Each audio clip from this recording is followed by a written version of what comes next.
Okay, I have received no declarations of interest, so we'll move on to public participation.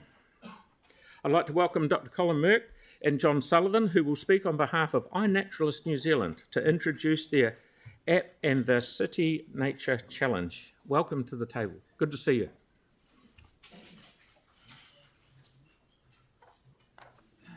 Happy to move the apologies. Yes, after we've just moved and seconded the apologies,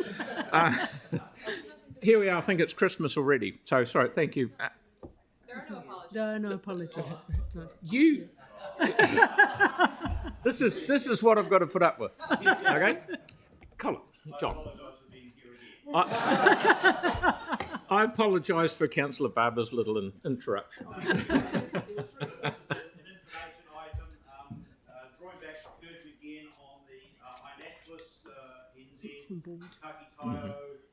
Platform for recording natural history observations. You've got a flyer in front of you on how to do that. Showcases and enables people to engage with the city's great assets, its nature, its gardens, and its biodiversity. The local hub here is run by myself and John and a team of other executives. And it's the largest all-natural history recording platform in the world. It's part of that, with nearly 200 million observations of 500,000 species of plants, animals, fungi and microbes recorded by nearly 4 million people around the world.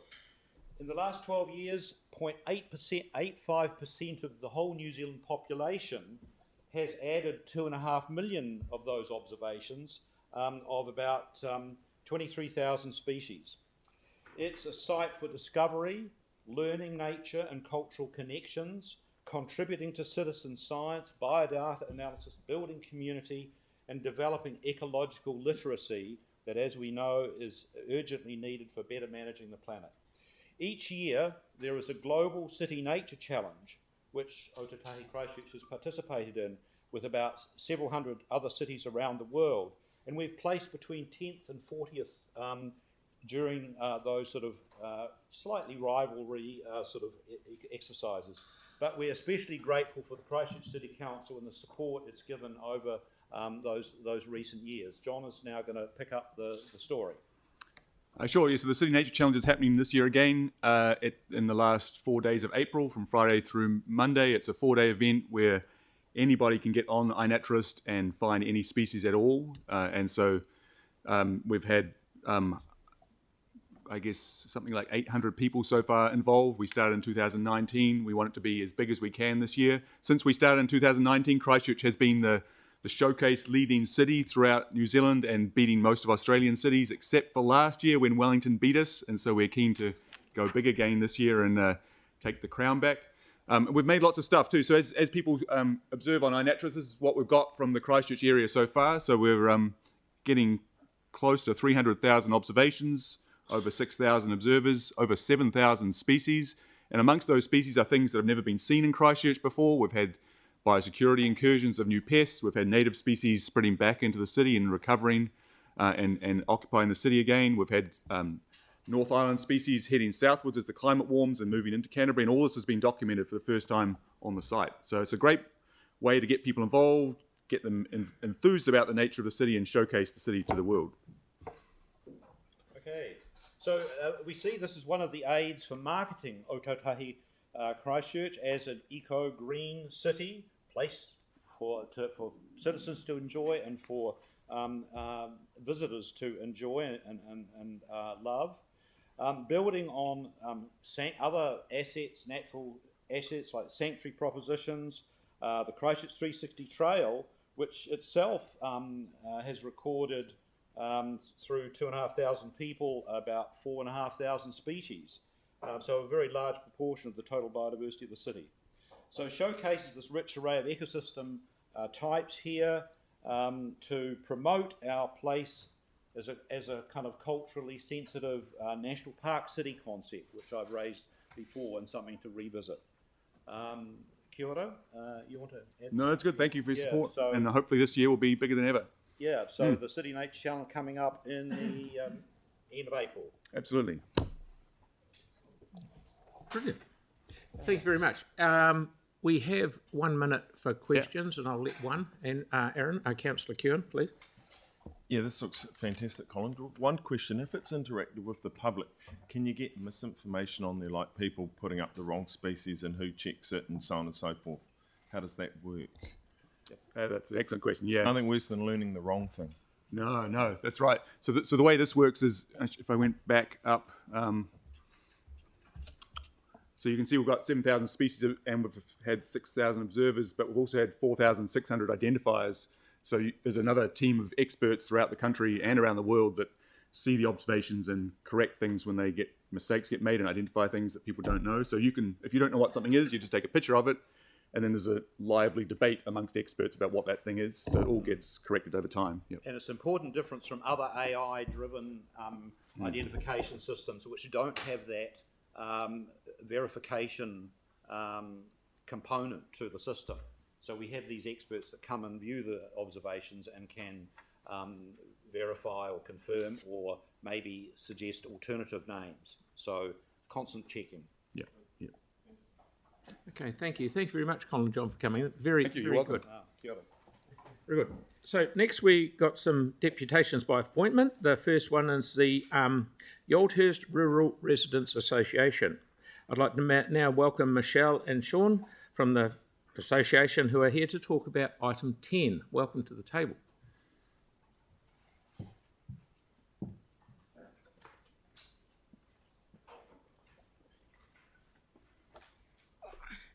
Thank you very much. You've just got me today. Okay, no, it's fine. Shauna, you can throw questions to the back there. Hi, team. Yes, I'm we- Michelle Clark. We're and I'm not. from We Yarra. won't eat him. We're not scary. Look, thank you very much for having me here today. I guess the purpose of talking to you is to ask the council to support the recommendation of option 5 when it comes to the Yoldhurst Memorial Hall.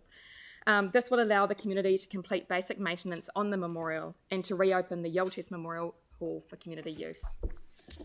Some of you, I recognise the faces around the table, and I apologise for boring you with my passion around the memorial and why the history of it's so important. But there are some new faces, and I think when making this decision, it's important that you do know the history. So in 1946, a committee was established with the purpose of building a memorial hall. The land was gifted by the Kyle family, which is a local family that's still situated in Yoldhurst.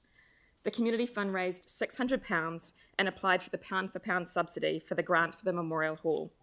And the fundraising included growing a fine crop of potatoes, apparently. In line with the government expectations at the time, the building itself is the memorial, not simply the plaques inside. It is understood that the condition of the grant of the hall had to be vested in the local authority to be given the appropriate guardianship of the building, which is why it sits with the council.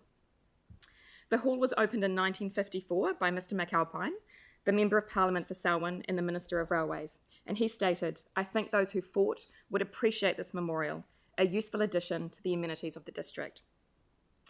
The hall has been used for weddings, dances, birthdays, community events, apparently Mike Moore's first kiss, I've heard, and was still in use in the 2010 and 2011 earthquakes. I'd also like to talk to you about the scope of works and the estimation. The restoration currently needed has been assessed by the council staff at approximately $2.3 million. This includes a full restoration, new furniture, fixtures and fittings. It is true that Yarra does not agree that this figure is needed to bring the hall to the standard it needs to be. The intention of the community is to restore the hall. We have no expectations to have a brand new facility provided, and in line with the heritage of the building, as recognised as the listing of the building, we want to take a conservation approach. A sustainable focus on the repair is not only the environmentally responsible thing to do, but also the right thing to do for the heritage of the hall, and of course the fiscally responsible thing to do also. As stated by heritage architect Tim Holmes in the report completed in only 2022, the building is in remarkable condition. It may not look like it on the outside, but inside it's a beaut. That's not his quote, that's mine. Tim has also offered his support for the Yarra with this project. If you remove the unnecessary expenditure of gutting and fully refurbishing the building, as detailed in the council staff proposal, the total costs are considerably reduced. And this then becomes in line with Yarra's submitted budgets. Our QS and engineer have reviewed the project once again and still have confidence with their figures. With access to donated goods and labour, the fundraising and grant contributions we believe we could apply for, we believe the hall can be restored and lifted to a functional standard fit to open at a very achievable cost. And contrary to the adverse commentary within the report on the capability and competence within our community and our committee, and the professionals that we've engaged in this process, we have actually had a significant amount of experience in this area. And I would encourage the council officers going forward to understand people's experiences before passing judgment. While we're absolutely committed to the hall, we do and we want to support option 5, there is still some clarity that we need to gain around the lease or the gifting of the hall. We've emailed these points through to council staff, and I won't go into detail for you here today. I'm sure you've got enough to go through. But to give you an idea of what they touch on, it's things like the ongoing lease arrangements, the rights of renewal, what the extensions for timeframes, if required, are needed to be. The independence of decision-making from the council, excluding, of course, the consents process. We would like Yarra to be treated like any other community group and its opportunity for funding. Yarra would also like to work to its repair strategy and not be expected to implement the council's proposed scope of works. We would also like the council to consider the charging of the consent process. We believe that this is an opportunity for the council to support Yarra in not having to fully charge for this process. And while previously agreed with staff to be fair, we do ask that there's the removal of any reference to the MBS requirement of the building at 67%. We appreciate these might be typos in the report, but they do still remain. And we do have 2, last requests. We appreciate that even if this goes through, we will still be going through a bit of a process, and to ensure that future damage does not occur while we go through the process, we do ask that there is the removal of the wood that's been put across all of the windows on the hall so we can let some light in. We would also like the treatment of possible borer so we don't get any further damage to the hall as it's left. It's already been 13 years and we think we need to be able to do something to remove that if possible. I think we need to also remind everybody that there was a circular issued to the councils outlining the condition of the memorials. It was to be something vitally living, something from the very nature of its use and enjoyment will ever keep before us and the generations that follow us, that freedom of life and personal expression for which our men and women fought and fell. The type of memorial which best embodies this is ideal is the community centre, where the people can gather for social, educational, cultural and recreational purposes. And I'll just leave you with Mr. McAlpine's statement from 1954. May I appeal to those whose responsibility it is to maintain this structure, and to those who make use of it, to respect it at all times and the significance for which it stands. So I thank you for your consideration. Thank you. Thank you. And Sorry, just turn the volume on. thank you, Michelle, for coming in today and speaking to us. And I guess you'll be excited about the possibility of our decision today to move forward. It's been a long time and we're really, really excited. And I guess we're really excited that if this goes through, we can actually get our community together to work on this project. So thank you for the support that we've had. Very good. And hearing you talking about your capability in the community, you've got a number of professionals and tradespeople in the community who are more than capable of helping with this. Without going through detail, absolutely, who have been on restoration projects, renovation projects of quite commercial as well, as well as obviously the professionals we've engaged all of the way through. Very good. Thank you for that. Thank you. Councillor Penstock, please. Thank you. Thank you for that. One of the matters that you mentioned you were seeking some clarity on was in relation to extension of timeframes. Can you just elaborate on that? Are you referring to the 5-year timeframe? Yeah, and I guess it's the finer details, and I'm sure we can work through those together. I guess the reality is we've all been in natural disasters, we've all had things that happen. So what happens when we get to those points? And as we know, if we don't detail those things down, if the hall's at 95% and we're almost there, what happens? If it needs to go back to the council as per the terms, then what happens to the funds that the community have raised? All of those sorts of details. Yep. Thank you. No worries. Yeah. Councillor Cotter, please. Thank you. And I know that the council is very reasonable about things like that. I'm assuming that that would actually mean, be interpreted that providing you have made decent progress within the 5 years, they won't be coming in and doing anything. Absolutely, and we think it'll be very pragmatic. We just need to detail That's that right. down. Yeah. Okay, but my question is, you mentioned the council scope of works. Yes. And are you in dispute with that, or? So as we said, our approach, when you look at the two different figures, which is quite the conversation piece, Yeah. is our approach is a conservation approach. It is a heritage building. We don't want to go through and just strip out all of the bathrooms because you can and re-put them in.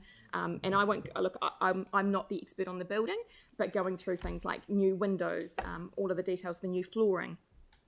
We believe that you should actually restore the building as best you can. And so our QS has gone through and looked at that, and that's where our costings come So from. does this mean that if you start work on this building, it triggers a resource consent that means that you have to bring it up to code, like double glazing and all those things? No, so Is that what that's you're talking about? that's in the report of where we need to bring it, where it needs to sit. So our engineer believes, I won't go into the detail because I'm not the expert and I'd hate to speak inappropriately, about where it sits with the building of the MBS today. What we're talking about is the fact that, look, we need to go through and get new carpet. We need to go through and, do things that's been sitting for 13 years. What about things like disability access? Has it got that already?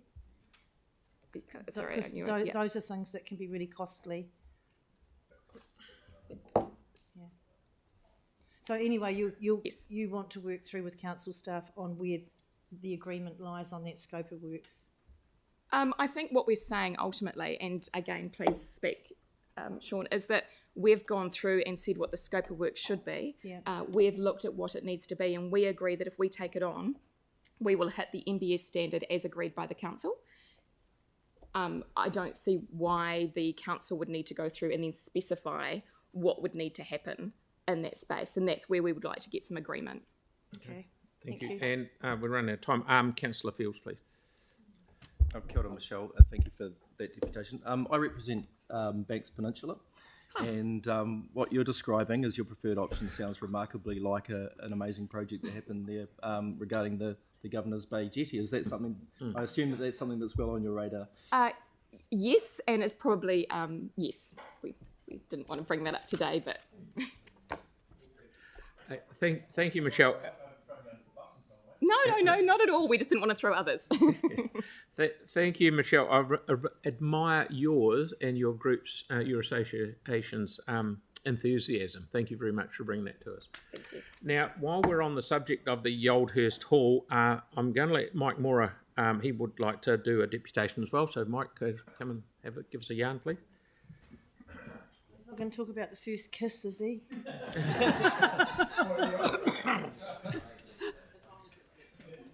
Thank you very much for the opportunity to, but anyway, following from Michelle, I'm not going to take up too much of your time. But I do remember, fond memories from that hall, including my oldest daughter's wedding in that hall as well. So that was, quite, does mean, Speedway used to use it too, didn't they, before they had their liquor licence, and their club rooms used to use it after the Speedway on a Saturday night. But during our time on the community board, of course, we really concerned after post-earthquake to find out that the building hadn't been insured adequately. So then it just sort of went into rack and ruin, and our community board put pressure on to get it weatherproofed, and it's just stayed that way ever since.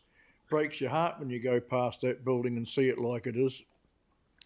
So I think finding out that this was on the agenda today, I thought I'd better come along and just say that our community board, because this report hasn't been to our community board yet, or not our community board, the community board. So it's just something that's really, really important. I don't want to take up any more of your time because Michelle said it all and she's absolutely spot on, and I'm just really excited to see that something can happen now, and that hall can go back to the community that owned it in the first place, and get on with the job. So just can't wait for that to happen. So I'm really pleased to see that it's on the agenda today. Very pleased with the recommendation and hope it has a smooth transition through the process. Thank you. No worries. Thank you, Mike. Because we've probably had all the questions that we had with Michelle, thanks for coming up. Ms. Right, Cole, thanks very much. Okay. Next we have, like to hear from Joseph Fullerton from Restore Passenger Rail Group, who is here to talk about the impact of the Commonwealth Games proposal as part of item 15. Welcome. Kia ora. Believe it or not, I'm not Joseph, but I am from Restore Passenger Rail, so I'm submitting on our behalf Okay. about the Commonwealth Games proposal. So I'd like the Mayor and Councillors to cast their minds back to last month, when we were all sat in this very same room debating on whether or not to sell off publicly owned assets. And the proponents of that action were telling us that the City Council coffers were in such a dire state that we needed to sell out our city's vital infrastructure to private corporate interests in order to balance the books. Now, thankfully, Christchurch residents and the majority of councillors came together and we opposed that privatisation. We kept our assets and we did what was best for the average resident in Christchurch. And so I'm casting your mind back to that vote last December, because we're here today again debating another ridiculous proposition that would not benefit the average Christchurch resident. Hosting the Commonwealth Games. It's a costly, environmentally damaging project and one that would quite likely bankrupt our council. Last year's Games cost Birmingham Council New Zealand $1.6 billion and it bankrupted them. The cost for the 2030 Games to be held in Alberta, Canada was estimated at New Zealand $3.3 billion. And their council quite rightly withdrew from hosting because they knew that it would bankrupt them too. And so I'm here today wondering, at what point between the asset sales vote in December, when some councillors tried to convince us that we were so broke that we had to sell the family silver, did we acquire the cash to host an extravagant tea party and invite the entire Commonwealth? When exactly did we discover these unused billions of dollars to spend on this project? Were they down the back of the chair? Did we leave them in a coat pocket? Did we get lucky at the pokies? Because if we've got cash to splash, if we've got billions of dollars going unused, let me tell you, I know what it needs to be spent on. And it's not the Games. Reality check, we are in a climate crisis. We should be spending our money on public transport, on restoring forests and wetlands, on green spaces. And people are doing it tough in Otatahi right now. Use of food banks has rocketed. People are living on the streets, domestic violence shelters are full. I could easily dedicate the rest of my speech to rattling off all of the better causes that this budget could be going to. But I think you all actually know that. And I think the problem that has landed us at this point, where we're considering blowing our budget on these Games, is much bigger than just ignorance of the real issues facing our city. We've actually got a massive issue with priorities and mindset in this council to get to this point. Phil, you've stated publicly that this is a legacy goal for you, essentially a vanity project. And I want to speak very honestly and directly to you here, as well as to any councillors who harbour some idea about leaving a famous legacy in the city with flashy projects. That's not what this is about. That is not why you are a public servant. You shouldn't be in politics to be remembered, to be famous, not only because it's self-centred, but because it won't work. You're all local representatives in one city council, in a single city, in a huge world, and the history books won't likely remember you, and that's okay. They won't remember the anonymous people, the residents of Christchurch, who've come here to tell you that this Commonwealth Games shouldn't go ahead either. The legacy that you all leave is the state you leave our city in. If you make the right decisions here in this chamber, your legacy will live on in small ways in the projects that make our city that much better. In the safety and the happiness of kids cycling along by the river, in the hard-working mother who can use the rest of her pay on a treat instead of spending it on public transport, or the small business owner whose livelihood is that little bit much safer from extreme weather events because your actions in this chamber kept emissions lower and built a weather-resilient city. An extravagant vanity project isn't what our city needs right now. Leaders who prioritise their image and their ego over financial common sense aren't what our city needs right now. Please, let's not waste our precious time entertaining this project. Let's spend our budget on making our beautiful city better for the citizens who live here and leave a legacy that truly matters. Thank you. Right. Okay, we have time for a few questions. Everyone seems to be happy. Thank you very much for your presentation. That was very good. Thank you. And I won't call you Joseph again. I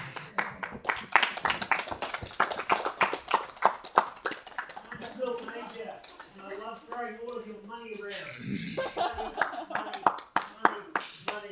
Money.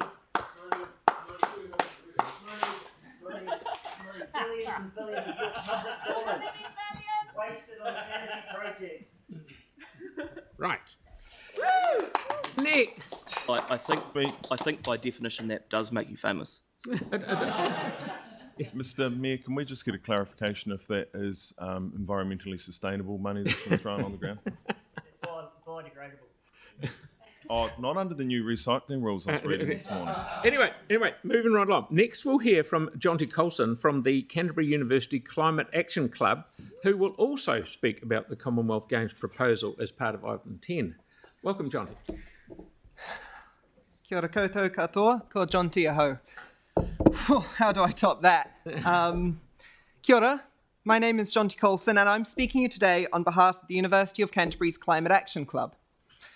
Last March, approximately 10,000 students occupied the council. We had to coax our mayor out of hiding to talk to him about climate change. We left sticky notes with our hopes and our fears, sticky notes that the council has collected. The country had just been devastated by Cyclone Gabrielle. 11 people lost their lives. The climate crisis was undeniably here. 1 year later, let's have a look at some headlines from this summer in Christchurch. The coldest summer of the rest of my life. It's about to get hotter than normal. New Zealand clocks hottest day this summer. Officials warn of fire risk. Vegetation fire spreading rapidly. Blazes destroy houses. And nestled amongst these headlines, Mayor's wish list, Commonwealth Games 2030. Our mayor wants to bring the Commonwealth Games to Christchurch. In doing so, he is ignoring the pleas of 10,000 students to prioritise the climate crisis. Today, I'm here to deliver this message. We will not be ignored. The Birmingham Commonwealth Games in 2022 drew in athletes from all around the world, and you know what? Virtually all of them flew. From these flights alone, 14 million kilograms of CO2 were released into the atmosphere. That's the same as putting an extra 400,000 cars on the road for a year. And that's from the athletes alone. Let's consider now the coaches, the families, the crowds. And that was to England. Imagine the extra cost of flying all the way to New Zealand. In a world where rugby teams from Fiji are watching their pitches sink underwater, where swimmers from the Maldives can no longer train in the ocean that is so polluted, how can you justify this level of reckless emissions? And the recklessness does not stop there. Let's look at Birmingham again, a city with double Christchurch's population. Birmingham went bankrupt from hosting the Games, spending $2 billion on the Games. Let's look at Victoria, Australia, set to host the Commonwealth Games in 2026 with a population of 6 million taxpayers. They had to pull out after projected costs skyrocketed from $2.5 to $6 billion. And now 2030, with Alberta, Canada formally leading the bid for the Commonwealths. They pulled out. Why? Because of a projected cost of the Commonwealths of $3 billion.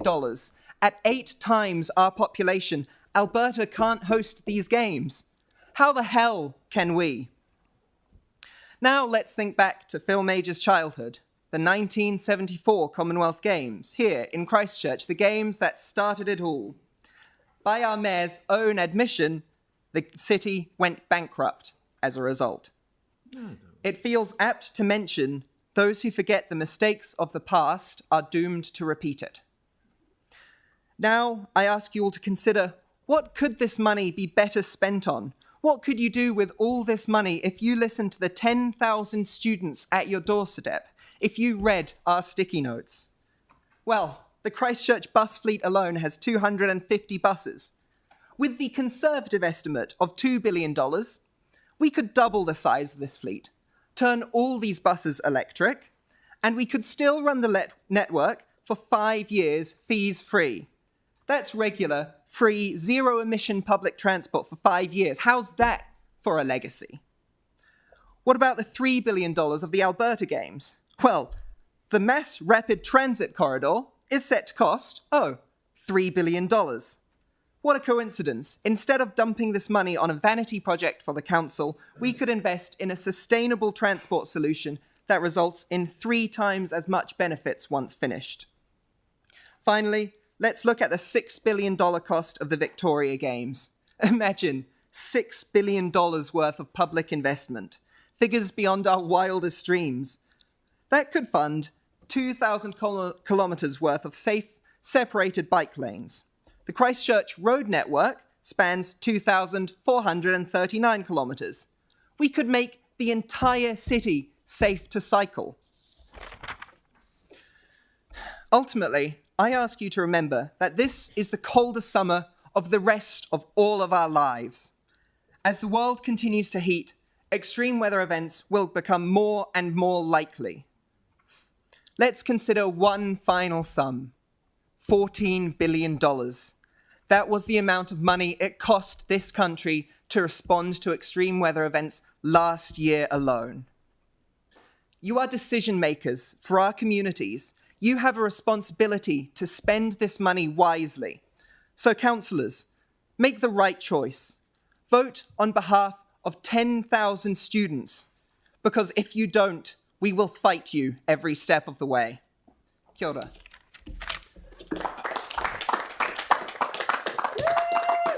Right, yep. So we've got time for some questions. Councillor McDonald. Hey, thank you for coming in and presenting. It's always good to hear from people. I'm just trying to clarify, when you talk about the money we're going to spend, do you mean on the advice that we will commission Christchurch NZ to do? Or do you mean on something that may not happen? Well, I think mainly I'm talking about making sure it doesn't happen. But frankly, any spending on the Commonwealth Games, past spending the time to vote no today, is a ridiculous waste of money and time that could better be spent on projects that actually further the community.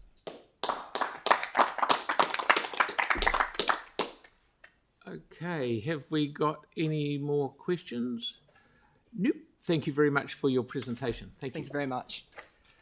Right, so we have no petitions today, so I'll move on to the confirmation and receipt of